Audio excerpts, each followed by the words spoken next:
유동규 전 본부장은 그동안 정진상 실장에 대한 질문에 최근까지는 침묵을 지켜왔는데요. 오늘 입을 열었습니다. 최근에 민주당이 유 전 본부장이 진술로 봤을 때 아파트 CCTV를 피해서 돈을 정진상 실장에 전달한 게 말이 안 된다. 이 주장에 대해서 이렇게 말을 했습니다. 정진상 실장이 2019년 살았던 아파트에는 아파트 동 출입구, 계단 입구부터 아파트 곳곳에 CCTV가 설치되어 있었고 녹화되지 않는 길은 존재하지 않았습니다. 유동규의 진술은 이처럼 합리적이지도 객관적이지도 일관적이지도 않습니다. 주로 어렸으니까 집으로 간 거죠. 엘리베이터는 상식적으로 생각하면 CCTV가 있다 생각하니까 그 사람도 배려하는 입장이잖아요. 5층까지 걸어 올라갔는데. 사실 민주당 차원에서 의혹 제기했던 게 바로 아니 어떻게 검찰이 유 전 본부장 진술만 믿고 우리가 3년 전 정 실장 아파트 CCTV 확인해 보니까 CCTV가 다 있던데 어떻게 이거를 줄 수가 있냐. 오늘 유동규 전 본부장이 이렇게 얘기했어요. 집으로 오라고 해서 간 것이고 제가 그 아파트에서 하는 건 아니니까 계단 CCTV가 어디에 있고 이런 것은 잘 모른다. 일단 어떻게 좀 받아들이셨습니까? 저는 그 유동규 본부장 얘기가요. 이렇게 얘기했을 거예요. 검찰에서. 그때 당시 정 실장이 자기에게 집으로 오라고 했다. 그러면 그 집의 아파트가 어디입니까? 얘기했겠죠. 몇 층 몇 호입니까? 다 얘기했겠죠. 검찰에게. 그러니까 그냥 단순히 얘기한 게 아닙니다. 그러면 거기 가서 어떻게 갔냐? 그 엘리베이터를 타고 올라갔습니까? 아니면 계단을 통해서 올라갔습니까? 그러면 유동규 본부장이 얘기를 한 거예요. 저는 그때 당시에 만약에 엘리베이터를 타면 잘 생각해 보세요. 만약에 10층을 누른다. 예. 그러면 10층이 다 찍히는 거잖아요. 그러니까 유동규 본부장 그 본능적으로 엘리베이터에 타면 CCTV가 있고 내가 10층 누르는 거 다 나중에 그 밝혀낼 수가 있으니까 누군가에 의해서 그러니까 자기가 그거를 피하기 위해서 자기는 힘들지만 계단으로 올라갔다는 거잖아요. 예. 그런 얘기를 하고 있는 거고 민주당은 아니 계단도 CCTV가 있는데 그게 말이 되냐 이렇게 얘기하지만 맞아요. 그거는 사후적으로 얘기를 하는 거고 그 당시에 지금 유동규 본부장 입장에서 그 얘기가 검찰에서 자연스럽게 나온다면 유동규 본부장 말이 신빙성이 있다고 보여지는 거죠. 그러니까 정미호 의원님 말씀은 이게 CCTV에 유 전 본부장이 포착되고 안 되고를 떠나서 그렇죠. 유 전 본부장 나름대로는 안 걸리려고 최선을 다했다는 취지의 말을 한 거고 그렇죠. 민주당은 3년 전에 CCTV가 저렇게 많은데 그러니까 걸리고 안 걸리고의 문제가 아니라 유 전 본부장의 진술은 그만큼 배를 했다. 이거에 무게를 둬야 된다. 그렇죠. 왜냐하면 정진상을 보호하고 싶었기 때문에 왜냐하면 정진상은 공무원이니까 어떤 식으로든 보호해주고 싶었겠죠. 예. 왜냐하면 형제 같은 마음이었을 테니까요. 그러니까 자기 딴에는 그 엘리베이터 타고 가면 쉽게 올라가는데 힘들게 계단까지 올라갔고 거기에 무슨 CCTV가 있는지 자기가 그 집에 살고 있지도 않는데 그 아파트에 알 수가 없기 때문에 그것까지 자기가 생각할 수는 없고 오직 그냥 엘리베이터 타면 걸리겠지. 그럼 그것만 좀 피하기 위해서 계단으로 올라갔다 이렇게 그냥 자연스럽게 진술하는 거고요. 예. 전체적인 취지로 봐서 몇 층 몇 호까지 올라갔습니까? 이런 얘기가 검찰에서 자연스럽게 나오면 그 진술의 신빙성은 있는 것으로 일단 보여집니다. 좀 더 구체적인 유 전 본부장의 오늘 말을 들어볼까요? 여기 화면에 있습니다. 엘리베이터는 상식적으로 CCTV가 있으니까 정 실장 좀 배려하는 입장에서 무거운 몸 이끌고 5층까지 걸어 올라갔다. 계단은 몇 층으로 가는지 안 나오니까 그때는 형제들이고 그러니까 어쨌든 좀 보호해주고 싶었다. 근데 계속 민주당에서는 지난번에도 그리고 오늘도 이 CCTV 얘기를 계속 하고 있단 말이죠. 그러니까 뭐 이거는 이제 진술이 엇갈리는 거죠. 쉽게 얘기를 하면 유동규 씨는 저렇게 주장을 하고 있고 계단으로 와가지고 돈을 줬으니까 증거가 없다라고 주장을 하고 있고 예. 뭐 정진상 실장은 뭐 검찰에서 14시간 동안 수사하면서 조목조목 다 반박을 했다라는 거 아니에요. 그래서 지금 김용 민주연구원 부원장 같은 경우에는 묵비권을 행사하고 있는 거하고 반대로 지금 행동을 하고 있는데 그거는 뭐 이제 여러 가지로 해석이 될 수가 있죠. 뭐 유동규 씨의 거짓말에 대해서 정말로 억울하니까 뭐 반박을 할 수도 있는 거고 증거가 없으니까 반박을 할 수도 있는 건데 중요한 거는 지금 최근에 미묘하게 유동규 씨의 어떤 진술의 신빙성에 대해서 좀 의구심이 제기되는 것들이 나오고 있어요. 오늘 굉장히 좀 의미 있는 게 하나가 나왔는데 어떤 겁니까? 그 법원에서 오늘 무슨 일이 있었냐면은 유동규 씨하고 사실혼 관계에 있는 여성, 이 여성이 유동규 씨의 그 휴대전화를 부숴가지고 폐기해가지고 증거인멸교사로 지금 재판 중이거든요. 근데 유동규 씨가 지금 참고인으로 증인으로 출석을 했는데 그 옛날에는 내가 증거인멸 교사를 한 적이 없다. 이 여성에게 예. 증거인멸을 하라고 시킨 적이 없다라고 했는데 그걸 바꿨어요. 근데 오늘 그 판사가 이상하다고 얘기를 합니다. 그래서 유동규가 구속된 뒤에 검찰과 딜을 하더라 이런 얘기를 합니다. 예. 그러면서 이게 지금 말이 계속 바뀐다 유동규가. 그러니까 진술의 신빙성에 대해서 지금 요 정진상 실장하고 관련이 있는 건 아니지만은 검찰에 구속된 다음에 과거에 했던 말, 지금 했던 말이 이런 식으로 바뀌면 이걸 믿을 수 있겠느냐라고 얘기를 했다라는 겁니다. 예. 이런 상황에서는 뭐가 제 증거가 없을 때는 그 뭐 진술자의 증언의 일관성과 예. 신빙성이 굉장히 중요한데 지금 유동규가 지금 의심을 받고 있다 판사들한테. 이게 앞으로 굉장히 큰 재판의 변수가 될 가능성이 상당히 높아지고 있습니다. 그러니까 지금 김주일 대표님의 말씀과 주장은 오늘 재판에서 정 의원님 유동규 전 본부장이 동거인에게 그러니까 사실혼 관계에 있는 그분에게 휴대전화를 버려라 지시를 인정했다. 근데 왜냐하면 과거에는 그렇지 않는데 진술이 바뀌었다. 뭐 이 부분에 대해서 김 대표님은 일관성 그리고 신빙성이 많이 떨어지는 거 아니냐. 뭐 어떻게 판단하세요? 아니 그때는 이제 그 형제간의 형제지간으로 도원 결의를 맺었던 사람들이잖아요. 그러면 어떻게든지 유동규는 정진상 실장과 이재명 대표를 보호해주고 싶었을 거예요. 그 당시에는. 그렇기 때문에 그 당시에는 아니 나는 증거인멸 그거 교사한 적 없다. 일단 부인. 그다음에 그 동거녀가 지금 재판받고 있거든요. 예. 증거인멸한 혐의로. 예. 원래는 약식으로 갔는데 그게 이제 정식 재판 청구가 돼가지고 그 정식 재판을 하고 있어요. 그렇기 때문에 이제 말이 바뀐 경위가 그냥 진술이 왔다 갔다 하는 게 아니고요.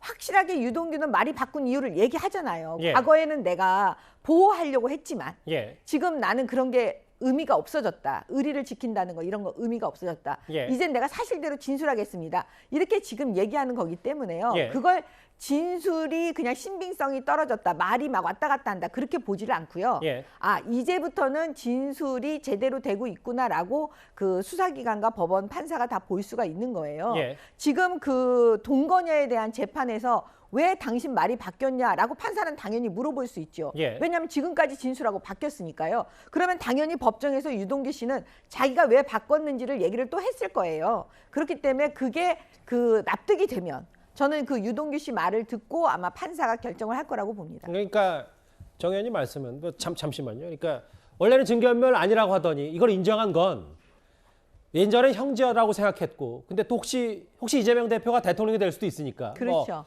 유 전 본부장 입장에서 그런 염려를 했는데 뭐 그런 부분이 좀 분위기가 많이 바뀌었고 본인도 좀 버림받았다고 생각을 한 모양이다.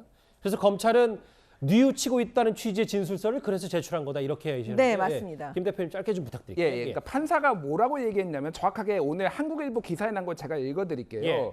유 전 본부장 수사 기록을 보니 자신이 구속된 뒤 검찰과 딜을 하더라. 예. 휴대폰을 갖다 줄 테니 불구속 수사하자고 하면서 휴대폰을 지인에게 맡겨놨다는 부분이 나온다라고 검찰 수사 기록에 대해서 의문을 이제 제기한 거예요. 제가 예. 말씀드린 거는 저거는 이제 유동규 씨가 자신에 대해서 신경 변화를 한 건데 그 부분에 있어서 이미 재판부에서는 이게 정당한 방식이냐 그리고 왜 증거인멸 교사를 했다라고 하면서 그 배우 사실상 배우자가 휴대폰을 부순 뒤에 가져오니까 그렇게 화를 냈다라는 게 이해가 안 된다라는 식으로 이제 얘기가 나왔습니다. 그래서 예. 진위가 중요한 게 아니라 제가 말씀드린 거는 유동규의 입장 변화에 대해서 재판부가 의심을 하기 시작했다. 이게 예. 정말로 얘기했듯이 검찰과 지금 딜을 하면서 뭔가 진술이 바뀐 거 아니야 이런 것들이 나온다라는 거죠. 요 장면이 그 영화하고 굉장히 흡사해서 제가 잠깐만 소개하겠습니다. 홍상수 감독의 그때는 틀리고 지금은 맞다라는 영화가 있는데 그때는 왜 틀렸냐면은 사실을 얘기하지 않았어요. 예. 지금은 왜 맞냐면은 내가 유부남이지만 당신을 좋아한다고 얘기하니까 그래도 여자가 그 마음을 받아준 거거든요. 지금 그 동거한다는 분이 처음에 왜 휴대폰을 없앴습니까 했더니 아 유동규 씨가 그만 만나자고 한 걸로 알고 화가 나서 망치로 부셨습니다 하고 지금은 어떻게 진술하냐면은 사실은 그 유동규 씨가 그거 저 갖다 버리라고 폐기하라고 했습니다.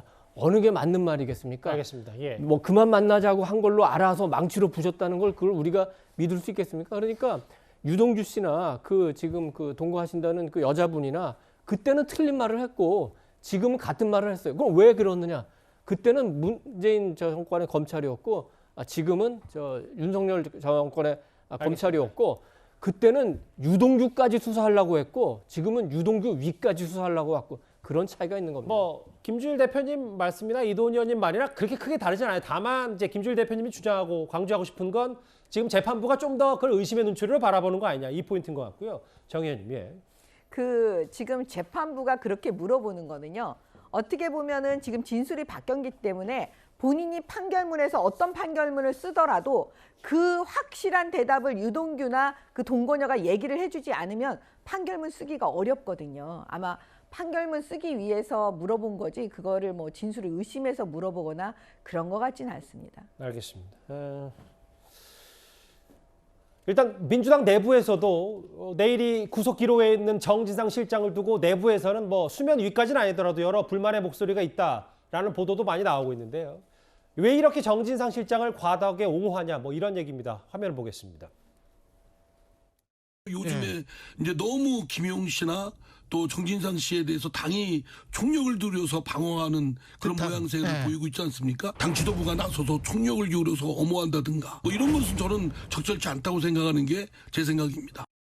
최근에 검찰의 언론 플레이가 저는 도를 좀 넘어섰다고 생각을 합니다. 지금 검찰의 목표가 민주당 전체로 향하고 있다. 지금 그 뭔가를 해야 된다는 것은 우선은 당을 제대로 지켜내는 것이다. 사실 김용 부원장 그 압수수색 그 체포영장 때가만 해도 뭔가 전사적이었던 민주당인데 좀 기류가 바뀐 건 아닌지. 그러면 혹시 내일 만약에 정진상 실장이 구속이 되면 그 기류는 또 어떻게 변할지 어떻게 판단하십니까? 한국 정치사에 있어서 당대표급, 대선 주자급 지도자가 자신이 공언한 측근 2명이 있습니다. 그런데 그 측근 2명이 연달아 구속되었는데 그 사람이 계속 당대표를 하면서 국민들 앞에서 소리칠 수 있는 거 전례가 있습니까? 없습니다. 최소한의 양심이 있다면 이재명 대표는 정진상 실장마저 구속된다고 가정했을 때 탈당하고 무소속 신분으로 본인과 측근들의 결백을 증명하고 나서 돌아오는 게 민주당에게 폐를 덜 끼치는 일이고요. 윤건영 의원 말도 참 이해가 안 되네요. 이재명과 정진상과 김용이 민주당입니까? 그렇지 않습니다. 제가 비록 여당 소속으로서 민주당과 각을 참 많이 세우고 싸우고 토론도 합니다만 민주당 나름의 정통성을 가지고 있는 대한민국의 야당입니다. 어떻게 이 대장동 부정부패범들과 민주당을 동일시해서 민주당을 지키겠다고 말하는 건지 참 이해하기가 어렵고요. 아직 부패 범이라고 단정할 수는 없습니다. 뭐 일단 구속영장이 청구가 되었으니까 저 나름으로는 그 가능성이 높다고 보는데 어쨌거나 민주당 의원들도 김용에 이어서 정진상마저도 구속이 되면 이제는 좀 이재명 사수에 힘이 빠지지 않을까. 사석에서 제가 방송가에서 만난 민주당의 모 의원들은 살 사람은 살아야 되니까 잡아갈 사람 빨리 잡아가라 이렇게 우스갯소리도 하더라고요. 이름 누굽니까? 그 실명을 말할 수는 없죠. 그분에게 폐가 되니까요. 근데 예. 제가 뭐 없는 이야기를 하겠습니까? 방송가에서 민주당 의원들 많이 만나는데 예. 그 정도로 민주당 내부의 기류가 김용 구속에 이어서 정진상 구속영장 청구 이후로 조금씩 변하고 있다는 것은 분명해 보입니다. 나중에 이름 좀 밝혀주십시오. 왜냐하면 또 뭐 기류가 달라지면.